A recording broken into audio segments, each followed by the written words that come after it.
জানিয়ে দেব এই মুহূর্তে পাওয়া সর্বশেষ আপডেট বাংলা সংবাদ। শুরুতেই শিরোনাম। শুরুতেই জানাবো বিএনপির লজ্জা হওয়া উচিত বললেন সার্জিস। জানাবো পাকিস্তানি হানাদার বাহিনীর নরকীয় হত্যাযজ্ঞে জাতি আজও শোকাহত, প্রধান উপদেষ্টা ডক্টর মোহাম্মদ ইউনূস।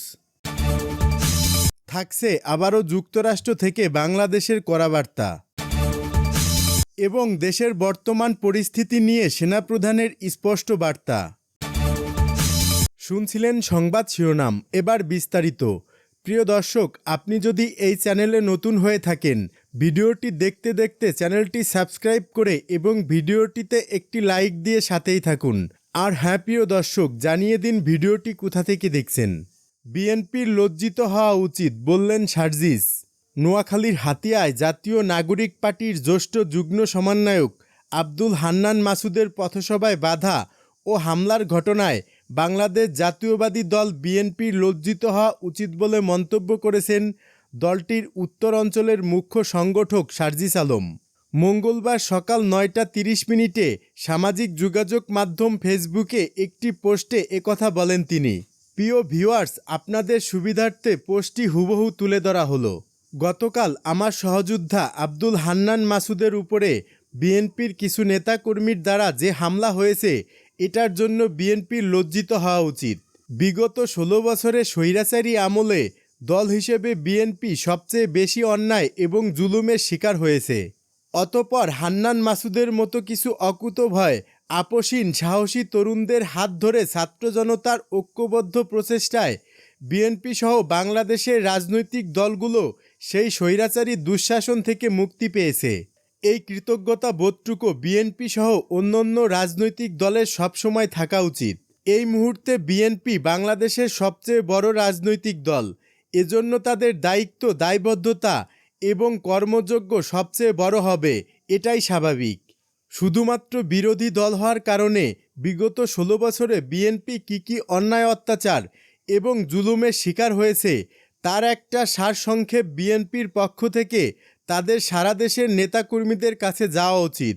পাশাপাশি এই 16 বছরে আওয়ামী লীগ কী অন্যায় অপকর্ম করেছে এবং দিন শেষে তাদের পরিণতি কী হয়েছে তারও একটা সারমর্ম বিএনপির পক্ষ থেকে তাদের নেতাকর্মীদের কাছে থাকা উচিত।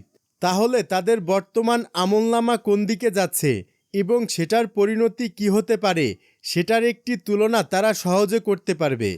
কারণ আজ থেকে 1 যুগ আগে রাজনৈতিক পরিবেশের দিক থেকে বাংলাদেশ যে জায়গায় ছিল এখন সেই জায়গায় নেই। যেটা হতে একসময় 15 বছর লাগতো, এখন সেটা হতে এখন 5 বছর লাগবে কিনা সন্দেহ। এই জেনারেশন এখন সজাগ, রাজনৈতিকভাবে সচেতন এবং সক্রিয়।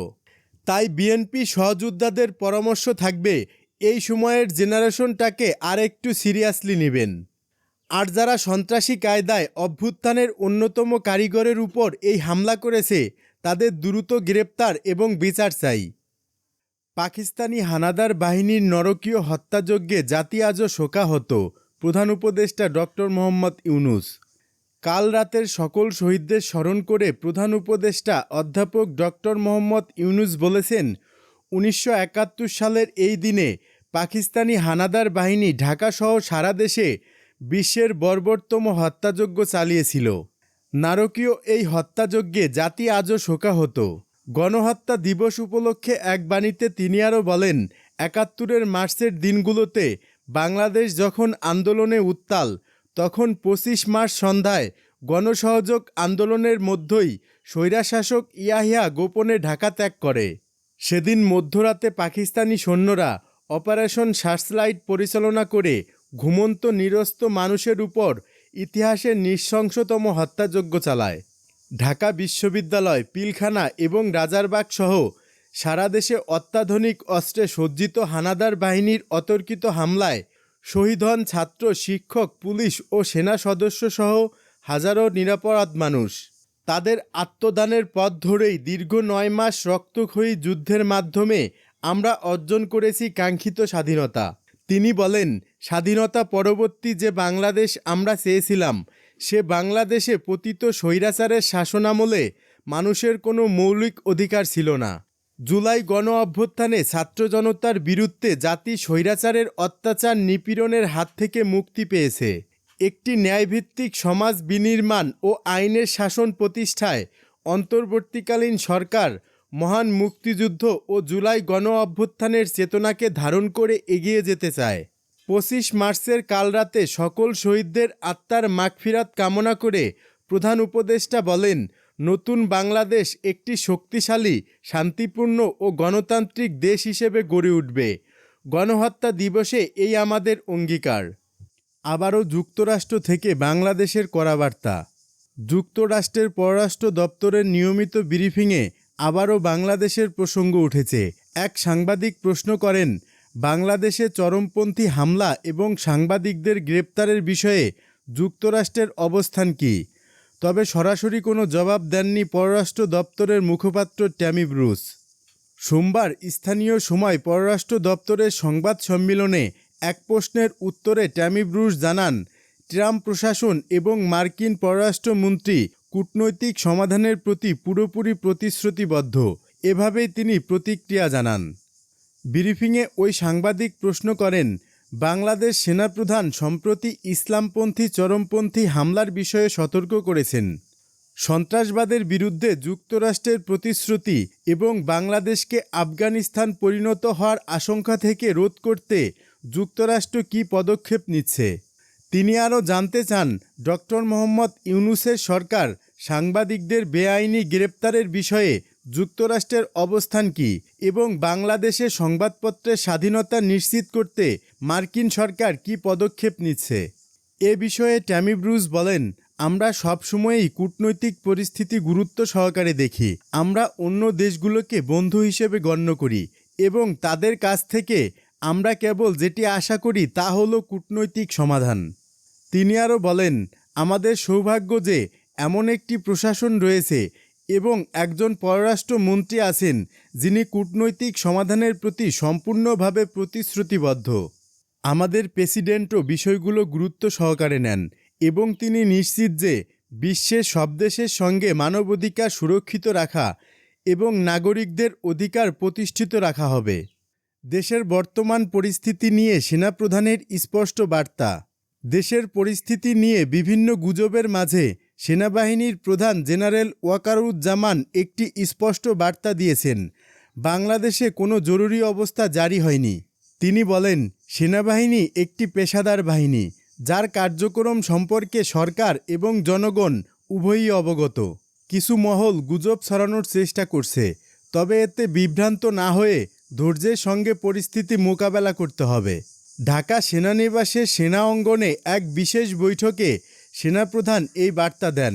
বৈঠকে উপস্থিত একাধিক সূত্র জানায়, দেশের সাম্প্রতিক পরিস্থিতি, অপপ্রচার, গুজব এবং উস্কানিমূলক বক্তব্য নিয়ে বিস্তারিত আলোচনা হয়। ঢাকার বাইরের সেনা কর্মকর্তারাও অনলাইনের মাধ্যমে বৈঠকে অংশ নেন। সেনাপ্রধান বলেন, গুজব এবং বিভ্রান্তিকর তথ্য ছড়ানো হচ্ছে, তবে বাস্তবতা একেবারেই আলাদা। সেনাবাহিনী দৃঢ় অবস্থানে রয়েছে এবং দেশ ও জাতির প্রতি আমাদের দায়িত্ব অবিচল রয়েছে। তিনি সেনা সদস্যদের সতর্ক করে বলেন, উস্কানিমূলক বক্তব্যের প্রতিক্রিয়া দেখানো যাবে না, কারণ এতে গুজব রটনাকারীদের উদ্দেশ্য সফল হতে পারে। ঈদ উপলক্ষে আইনশৃঙ্খলা পরিস্থিতি রক্ষার উপর বিশেষ গুরুত্ব দিয়েছেন সেনাপ্রধান। তিনি বলেন, যদি কোথাও আইনশৃঙ্খলার অবনতি ঘটে তা কঠোরভাবে নিয়ন্ত্রণ করতে হবে। আমাদের সর্বোচ্চ অগ্রাধিকার দেশের নিরাপত্তা এবং জনগণের শান্তি নিশ্চিত করা। গত সপ্তাহে জাতিসংঘ মহাসচিব অ্যান্তোনিও গুতারেস বাংলাদেশ সফর করেন এবং শান্তিরক্ষী মিশনে বাংলাদেশের ভূমিকার ভূয়সী প্রশংসা করেন। 5 আগস্ট পরবর্তী পরিস্থিতি সামলানোর ক্ষেত্রে সেনাবাহিনীর দায়িত্বশীল ভূমিকারও স্বীকৃতি দেন তিনি। এছাড়া কক্সবাজারে 1 লাখ রোহিঙ্গার জন্য আয়োজিত ইফতার অনুষ্ঠানে সেনাবাহিনীর সহযোগিতার জন্য রামু সেনানিবাসকে ধন্যবাদ জানান সেনাপ্রধান। সম্প্রতি যুক্তরাষ্ট্রের সিনেটর গ্যারি পিটার্স সেনাপ্রধানের সঙ্গে সৌজন্য সাক্ষাৎ করেন এবং বাংলাদেশ সেনাবাহিনীর কর্মকাণ্ডে সন্তোষ প্রকাশ করেন। সেনাপ্রধান জানান, আন্তর্জাতিক পর্যায়ে বাংলাদেশের সেনাবাহিনী ক্রমাগত প্রশংসিত হচ্ছে, যা দেশের জন্য গর্বের বিষয়। জুলাই মাসে অভ্যুত্থানে আহত শিক্ষার্থীদের প্রতি সমমর্মিতা জানিয়ে সেনাবাহিনী তাদের পাশে থাকার অঙ্গীকার করেছে। গত রোববার ঢাকা সেনানিবাসে সেনা মঞ্চে আহত শিক্ষার্থীদের সম্মানে একটি বিশেষ ইফতার অনুষ্ঠানের আয়োজন করা হয়। সেনাপ্রধান বলেন, আমরা শুধু দায়িত্ব পালন করছি না, বরং দেশের প্রতিটি নাগরিকের পাশে দাঁড়াতে প্রতিশ্রুতিবদ্ধ। সেনাপ্রধানের এই বক্তব্য স্পষ্টভাবে জানিয়ে দেয়, দেশে কোনো জরুরি অবস্থা নেই, গুজবে কান না দিয়ে সঠিক তথ্যের ভিত্তিতে দায়িত্ব পালন করতে হবে। সেনাবাহিনী পেশাদারিত্ব বজায় রেখে দেশের নিরাপত্তা নিশ্চিত করতে সদা প্রস্তুত।